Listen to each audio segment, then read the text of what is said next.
Hello and welcome to Wrestling in Mom's Basement. I, of course, am Patrick Young. This guy to my right was number 31 in this year's Royal Rumble, Joe Venuta. Hi everyone, welcome back to Wrestling in Mom's Basement. We're back to normally scheduled programming now. Kind of, sort of, not really. We're filming on Friday night, so I believe we're back to normally scheduled programming now, where things will be uploaded more daily again. My comment was more, this was probably due more last week than it was this week. Well, this video, yeah. Yeah. If you don't care about this video, I don't care about the show, so. But it was picked, so we had to. Yeah. It's not that. It's we'll not that. probably end up doing Bash in the Beach next week. Sure. Along with our. We tied for Taker and Rumble, so our Mania picks are right. Our Rumble picks. Our Rumble. Yes. Our predictions. Our prediction picks, yes, we tied. We tied the whole weekend. Tied that. Between Taker Philadelphia and Royal Rumble Philadelphia, or Royal Rumble 2018. So we both are doing reviews for that. Tied. This show's not really great. It's not really bad. It's just like bored. We could have saved that till the end. You can obviously we don't really care about this review. Yeah. Before that, it was a very productive weekend. Yeah. The podcast got noticed by the following. I'm not going to brag, but we have some good names here. I'll tell you the names. You're on the social media. Yeah, I guess I am. Me, Gene Okerlund. Scheme Gene. He also asked us to be on his hotline, but we refused. He did? No, he didn't. Doesn't he sign a hotline? No, he doesn't. Should I continue? Yes. Jake the Snake Roberts. That was me just being a smartass. Jake the Snake Roberts. Jake the Snake Roberts. We played blackjack with him. Although he cheated. Hold on. I'll just try to think of anybody else from House of Hardcore did, because I'm trying to do something work. And Matt Cross from Lucha Underground. Yes. Yes. Then, on Saturday, the Icons of Wrestling. We got love from Vader. That we did.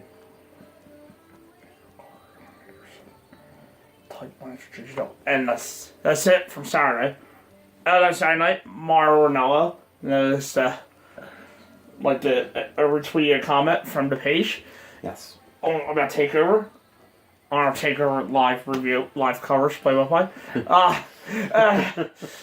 So, he was still up at the time I was tweeting out. Hey, post NXT TakeOver live tweeting. But it's still got it out there. And then during the Rumble Raw and SmackDown, TJP and TJP twice. Really helped with our social media numbers this week. And I did some networking myself on Tuesday. I'm just saying. Within the next year, there's going to be some big things more likely coming for the podcast. Yes, it's very exciting times for this podcast. Yes, I'm not going to say no more. We got to keep some surprises going. But I need to tell you what happened. Oh God. On Monday, I accidentally worked for WWE for 5 minutes. Yeah. He's living the dream, fellas. Because security had to check on something. Mark, ladies. Fellas and ladies. Mark, WWE security guard that checks in the wrestlers, had to check on something. And he noticed us from stalking wrestlers for less years. It said parking lot. I wasn't there. Yeah, no, us, I mean, me and one of our other friends. The one that was on the previous podcast ain't on his predictions. And then, I had to check like 2-3 wrestlers in. I had to say much. I had to do much because I knew who they were, so it's not like I had to stand in the guardrail. I had a jealous fan, but she's a whack. Real kook. She came off the banana boat. What an obble. Moving on. And he brought out a WWE employee to help. Should I tell them who will leave that mystery? Go ahead. Alright, there's told this story this far, so. And there's a mystery. So then on Tuesday, said WWE employee There's a lot of weirdos that stay on the snow for wrestlers on Tuesday.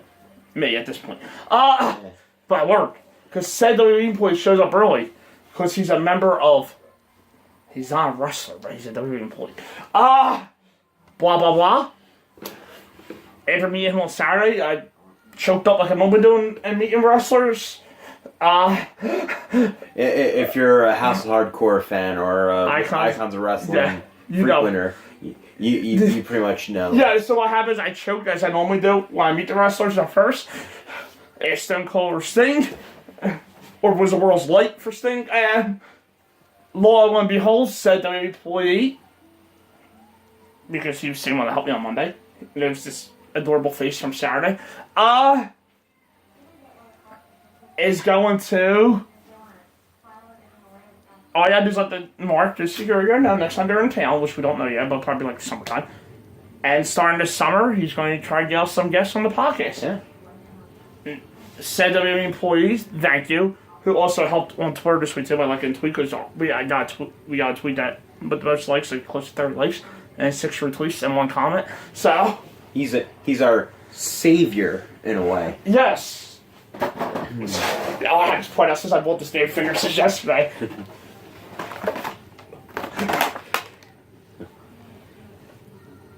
There you go. I botched that badly. Yes. Yeah. That is Before we started the video, we literally could have put that action figure like right there. That is Corey Graves. And have him guess like I couldn't put my finger on it. I guess like the savior of the podcast. Or the savior of Mr. Harry. Yep. I networked it for the first time. That's where Morgus. Yes. And and I helped. So thank you to him. Thank you to everybody here. Yes. I'm sorry. I was just saying. We got it in. That's all that matters. Into. Shit. Next time you meet him, you can have him sign that. If you don't break it beforehand. Yeah, but it's into like WWE here. I'm just saying that. And we just gotta work on our ends and the other. I've screwed all the copies. Copies. Yeah, high other copies. But WWE. Well, sorry, I. You know how I like to get? Because he works backstage, if you can. Like, because he's a producer, and he's going to the whole family church, and Devon's always there. So, hey, Devon. I also like to get... I'll You've met him before. Yeah, I know, so I'll take anybody. He's a paid friend of the podcast. I'll take anybody Corey could find. Hook us up with, honestly. Yeah. There's no one in particular, even Dana Brooke. Hi, Dana. I'm not like some people in Philly that will insult you to your face while you won't come over. Just remember. Or, even if I don't like you, I will still take a picture of you. He's not like most girls. Right, yeah, but now I can actually say one of the friends in the podcast are actually a friend in the podcast. There's a review to get to. Show's crap. Moving on. It's probably gonna be a relatively short one. This sucks because I need to introduce this week B. Now I gotta go to this. So sorry, Corey. I know I'm happy to do it. I promise. It's like unofficial sponsor of the podcast. It looks so cool. Royal Rumble 1987 or ECW 1989. Location was the Summit in Houston, Texas. Attendance was 19,000 commentators, Gorilla Monsoon, and Jesse Ventura. This was the first pay-per-view version of the show, and things have changed a lot. Tonight, everyone's in the match, and to focus more on the idea of Iron Man being for himself. The match won't be worth anything for a few more years, but things should be a little bit stronger tonight, so I have a better idea what they're doing. Let's get to it. Excuse me, I'm just so happy. We start with a listing of presumably everyone in the Rumble tonight is up. If it's not a list of all of them, it's at least most of them. Kidface old Dino Bravo and the Fabulous Rougeaus versus Jim Duggan and the Heart Foundation. 2 out of 3 falls here. Anvil and Bravo, good things going. They collide a few times.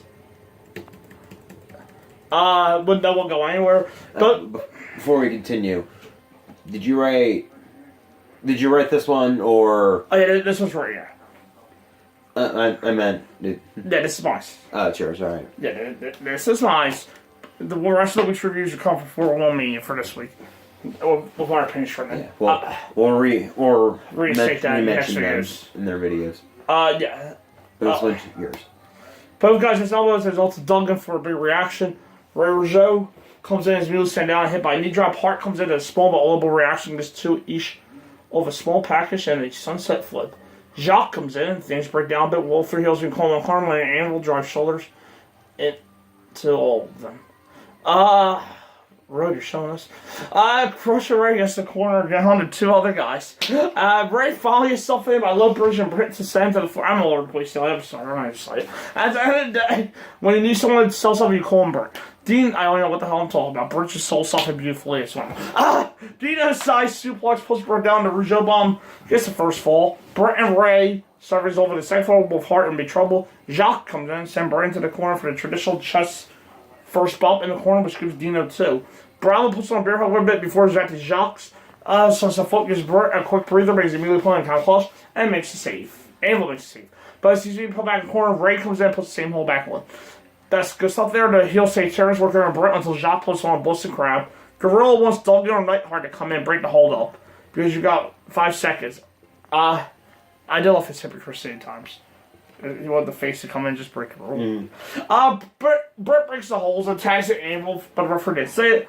That's just makes the spot that they don't see much anymore unless it's a revival. Ray puts on double stretch to result to Jacques for the exact same hold. Britt finally hits an atomic trying to bring the momentum. There's the white hot tag to Duggan. Anvil has a slingshot shoulder on Ray, and Duggan will drop tie smash up at full piece. Duggan pounds on Ray's start before down the wrong corner and try to beat up both guys. Bravo hammers away a bit, but Ray plugs his hand and buckle for no goal. Duggan gets punched over in the corner. There's a tag to Hart. Everyone breaks down. Duggan hits Bravo with the board to give Hart the pin. 2 out of 3 falls. I kind of wanted to be more out of 2 out of 3 competitors on each team. Namely the Fabulous Rougeaus and the Hart Foundation. I thought that would have made a much better match. However, this is actually better than I thought it was with the 2 people that added in here. It wasn't necessarily great because I don't think anybody was expecting a great match when you add Hacksaw and Dino Bravo in there, but right. It was still a good enough match given the 2 actual tag teams involved in here. This was fine, but Duggan's reactions are amazing. The guy was probably the third most over guy in the company at this point, which is covering a lot of ground given how over some of the guys were in 1989. This was fine for open, but the ending was never quite down, which is okay. But by the way, what Joe was talking about, we have the WWE Network on, and then for some reason they put on WrestleMania 11. I know they're doing an homage to football players or something this week, but seriously. My grade for the match is a C. C.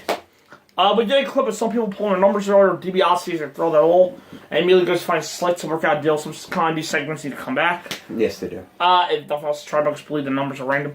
The Bushwhackers are happy with their numbers, so they trade anyway. Hunky's made about his number. Bad news says his is good news. Demolition seemed annoyed. Jake, friend of the show. You can't tell emotion from him anyway. The Rockers don't seem to hate theirs. Friend of the show, Shawn Michaels. Shawn is a friend of the show. Yes. Friend of us. Yes. If we know him personally. If we see him walking down the street, he wouldn't recognize us. No, not one bit. Alright, fine. It's not Corey, Cody, the Young Bucks, or Jay Lethal. In that regard. But still. It's time for the Super Pose Down, which is exactly that. Ultimate Warrior and Rick Rude pose against each other in front of the few. Warrior's actually champion here, and man alive, they happen up every day. The fans will likely right. With the heavily edited song of Rick Rude. Yes. Well, not right, but heavily booed, at least. He actually sucks up to the fans because he's decided by fan vote. Again, the end here isn't exactly in doubt. This goes on way too long, as it's just posing, and people booing, cheering, depending on who is posing. Rude finally attacks Warrior with a bar and Beals. Warrior chases after him, and that's it. There's somehow took another 15 minutes. Yep. Women's title, Judy Martin versus Rocky Robin. Robin is defending, and it's Jake Roberts' real-life half-sister. Sherry's in the ring and wants to title shot the winner of this.